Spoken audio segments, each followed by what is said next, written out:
कोलकाता के RG Kar medical college hospital में महिला डॉक्टर के साथ हुई घृणित कांड के खिलाफ आज टीएमसी की तरफ से आसनसोल के राहालेन इलाके में स्थित टीएमसी पार्टी कार्यालय के सामने धरना प्रदर्शन किया गया। इसका नेतृत्व मंत्री मलय घटक कर रहे थे। इस मौके पर डिप्टी मेयर अभिजीत घटक, वसीमुल हक, नगर निगम के चेयरमैन अमरनाथ चैटर्जी, पार्षद सी.के. रेशमा, संपादा दीपा चक्रवर्ती, फनसवी आलिया, गोपा हल्दर, राजेश तिवारी के अलावा बड़ी संख्या में टीएमसी कार्यकर्ता समर्थक उपस्थित थे।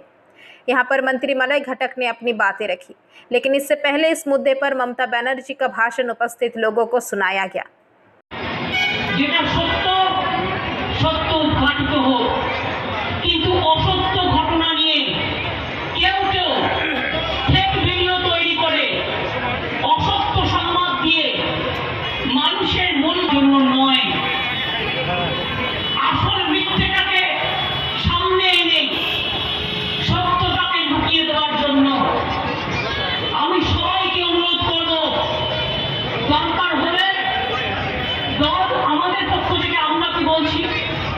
সাধারণ মানুষ কি বলছে যেটা সত্য সেই সংবাদগুলো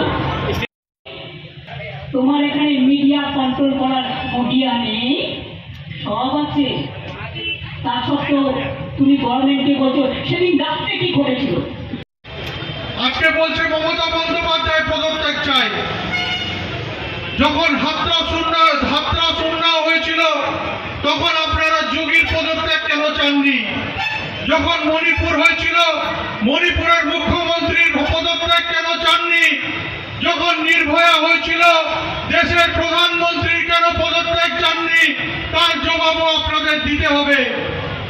তাই আজকে আমরা একটা কথা বলতে চাই যে যারা মহিলাদের কথা বলেন, মহিলাদের সম্মানের কথা বলেন, আজকে আপনারা বলুন একমাত্র তৃণমূল কংগ্রেস যারা একজন মহিলাকে মুখ্যমন্ত্রী করেছেন, বিজেপি এতগুলো রাজ্যতে আজকে তাদের সরকার রয়েছে, একটা রাজ্য কিন্তু মহিলা মুখ্যমন্ত্রী নেই। আজকে অন্যান্য যে দলগুলো আছে তাদেরও কোথাও কোনো রাজ্যে মুখ্যমন্ত্রী নেই, একমাত্র মহিলা মুখ্যমন্ত্রী আছে, সেটা হচ্ছে পশ্চিমবঙ্গ, যার মুখ্যমন্ত্রী হচ্ছে মমতা বন্দ্যোপাধ্যায়। তাই মহিলাদের সম্মান দিতে শেখানো আপনাদের কাছ থেকে আমাদের শিখতে হবে না, আপনাদের কাছ থেকে আমাদের শিখতে হবে না যে মহিলাদের কিভাবে সম্মান জানাতে হয়। কারণ মহিলাদের যদি পঞ্চায়েতে 50% যে রিজার্ভেশন সিটে দাঁড়ানোর যে রিজার্ভেশন করেছেন পশ্চিমবঙ্গ প্রথম, যে 50% সংরক্ষণ পঞ্চায়েতে মহিলাদের জন্য মমতা বন্দ্যোপাধ্যায় করেছেন। आसनसोल से बीजू मंडल की रिपोर्ट, पीवीटीवी न्यूज। नियमित अपडेट एवं दुनिया भर की ताज़ा खबरों के लिए हमारे फेसबुक पेज को फॉलो एवं यूट्यूब चैनल को सब्सक्राइब करें।